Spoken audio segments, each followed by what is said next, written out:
First of all, I want to put my Boris Johnson mask on just now. So imagine I've got a Boris Johnson mask.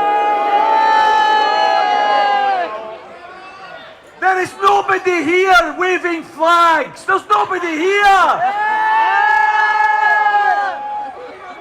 This is a guy who gets into number 10 on the basis of 0.13% of the voting population and pretends to have some authority. I don't know if you heard his best joke after he was elected. He said he was there to restore faith in democracy.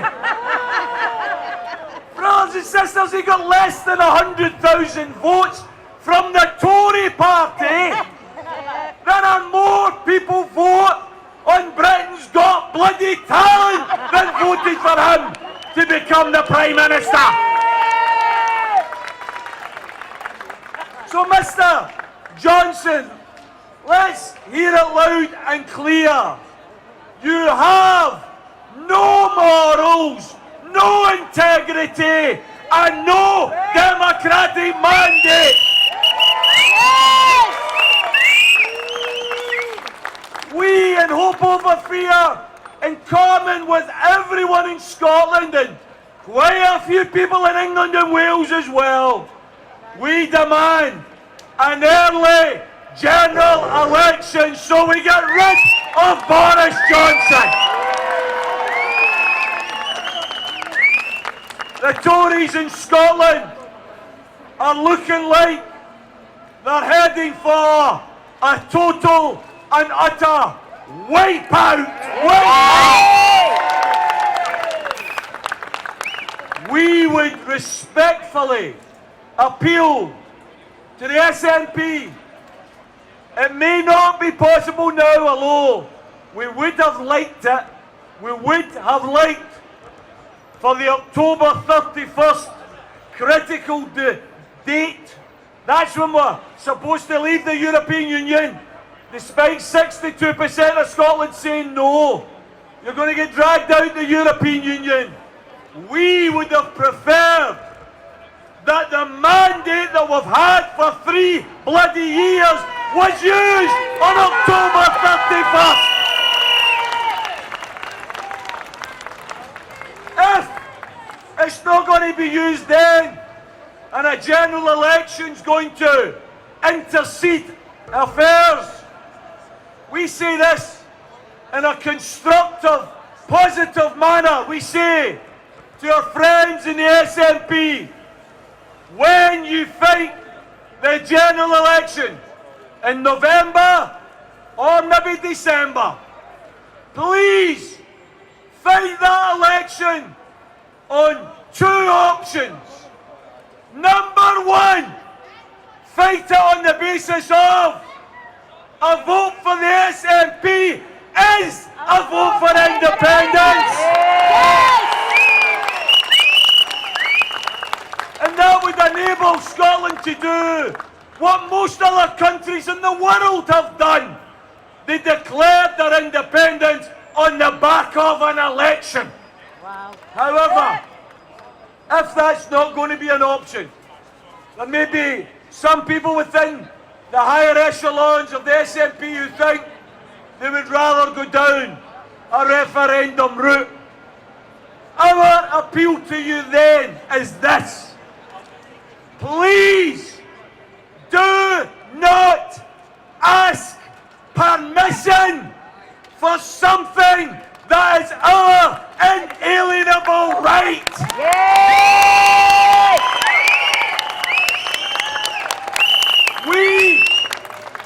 We as a nation possess the right to self-determination. Yes! We gave the SNP government a mandate in 2016. It was voted on in the Scottish Parliament in March of 2017, and it was voted for again at the snap election in May 2017. In other words, It's not just a mandate, it's a triple locked mandate. Yes. Therefore, brothers and sisters, we say loud and clear, in a positive and in a supportive manner, we say to the SNP, at this snap election in November or December, don't say to the people of Scotland, a vote for us is a vote for NDRF2 sometime in the future. Say loud and clear, black and white, in the manifesto, a vote for SNP is a vote for NDRF2 on the date in the manifesto. Yes.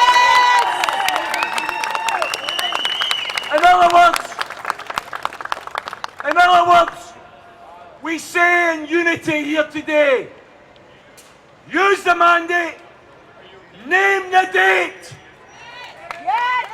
no fear, only hope. Yes.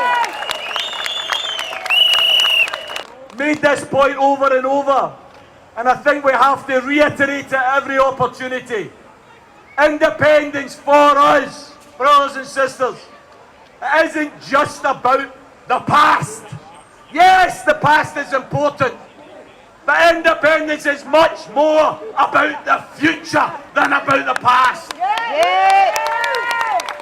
Independence, brothers and sisters, isn't just about tradition.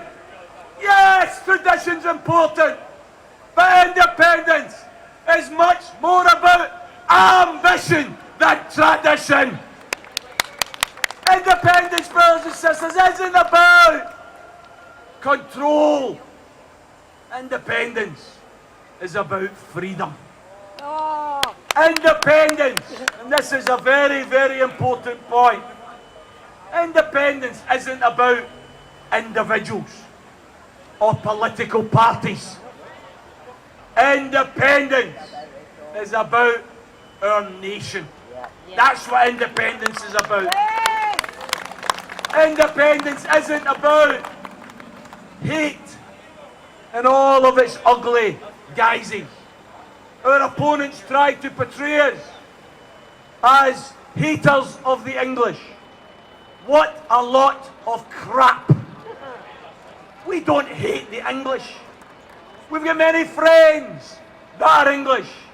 We've got many comrades that are English. We've got many people in England who support our cause. Yes. We, in the heart of hearts, know that independence isn't about hate. Independence is about love and cooperation and compassion. When we have our independence, we will change from being in an abusive, exploitative marriage that we never agreed to in the first place, and instead we can become friendly and cooperative neighbours. That's what independence will be about. And finally, and perhaps most importantly, brothers and sisters, independence cannot be about fear. Let's stop being frightened by the unionist mainstream media who do everything to denigrate us, who do everything to undermine us, who do everything to create a narrative that we're too small, that we're too poor, that we're not smart enough, that we can't afford our independence. Brothers and sisters, instead of worrying about what could go wrong in an independent Scotland, let's start thinking about all the things that can go right in an independent Scotland. Independence, therefore, is not about fear. Independence is about hope. Hope over fear. Yes. Please don't believe the mainstream media. if there's one thing you learnt from 2014, if you didn't know already, it's that you don't believe the bullshit that you get fed from the British Bias Corporation.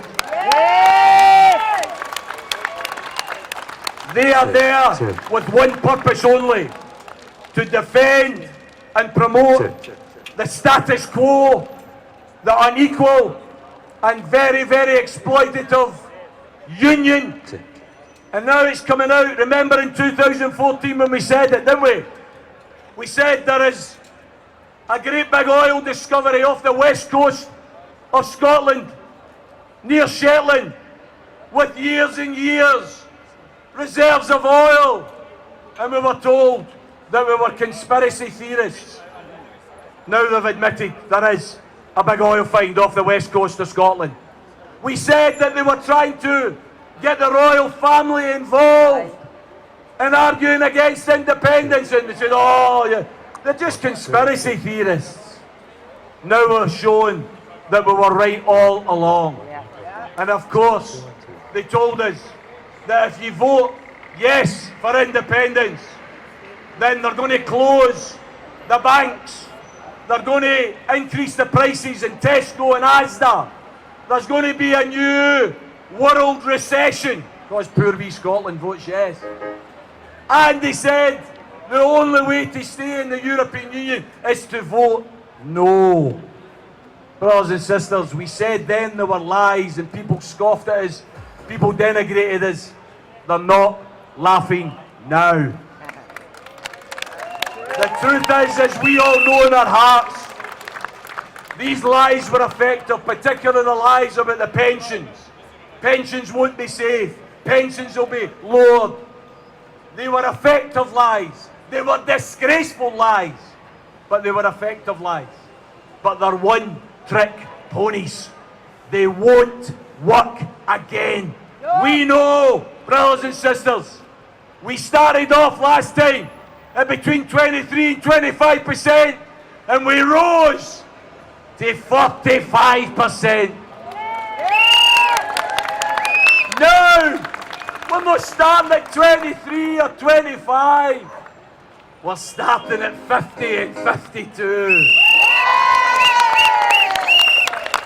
When the Tories say that people are still opposed to independence, we say, all right then, put it to the test. Put it to the test. Brothers and sisters, we're not going to win 51 or 52% in the next referendum. We're going to win 60, 65%.